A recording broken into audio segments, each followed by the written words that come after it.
Hi and welcome to the Studio of Good Living. My name is Phoebe Schilla, and today at the in-home studio we're going to be making that fabulous Italian dessert, Panna Cotta, which is one of my favorite desserts. I like anything kind of rich and creamy and soft, easy to eat. Panna Cotta is unique because it doesn't have any eggs in it, so if you have any egg allergies, this is a great recipe for you. And it's thickened with gelatin.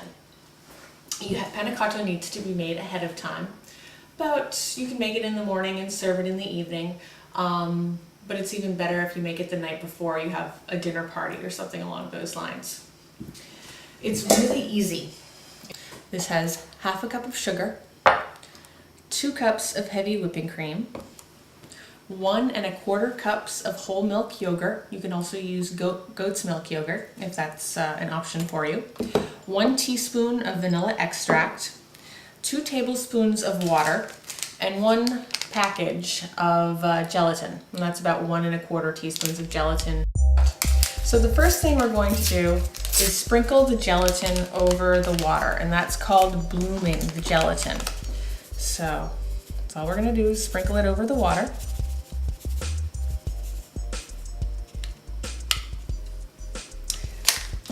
And you can see how the gelatin absorbs the water really quickly and forms almost like a gel. So we'll let that sit, and while that's sitting, we'll combine our sugar, 1 cup of cream,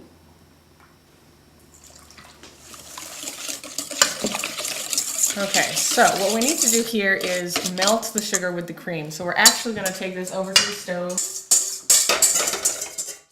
and I'll put the remaining cup of cream in the bowl with the yogurt. Give that a stir.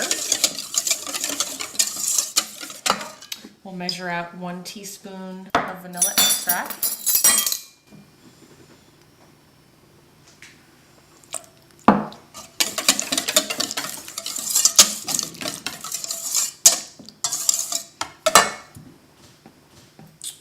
And let's get back to our gelatin. So as you can see,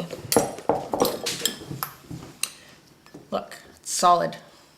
The gelatin has absorbed all the water. You can actually pick it up, okay, like this. Ooh, kind of fun to play with, especially if you have you're a child at heart like me. So we're gonna pop this in the cream and sugar mixture. I'm going to set this on the stove. I'm going to turn the heat on to low, and I'm going to just give this a little bit of stir. Now this is the only part that's the least bit tricky, and it's not really even that tricky. What you need to do is melt the gelatin and melt the sugar. It's really important to melt the gelatin and to make sure that there's no lumps, because that's going to give you a really smooth, silky panna cotta. If you rush it and you don't melt the gelatin, the panna cotta will not set up well. B, you're going to have all these awful, chewy, gelatinous lumps. So just set it on low.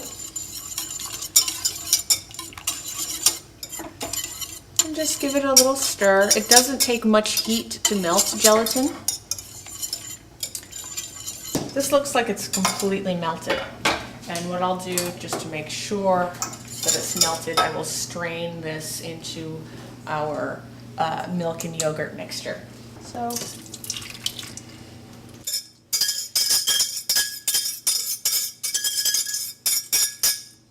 make sure to scrape the pan out.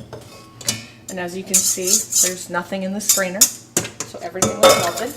We're going to give this a stir.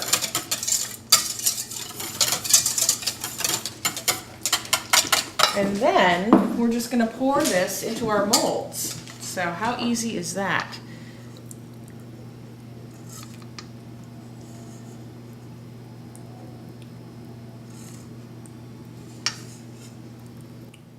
And we'll simply put this in the fridge to set up overnight. And that's it. So the time has come to unmold and serve our panna cotta. So what you want to do is take your panna cotta, get a bowl of warm to hot water, And you'll set the panna cotta in the hot water for just a minute so that the gelatin starts to melt on the outside. So then, if you want, you can take a little paring knife and follow the outside of the mold.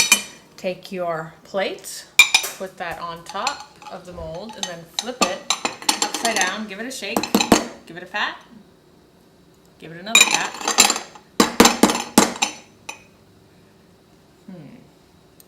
Sometimes it's stubborn.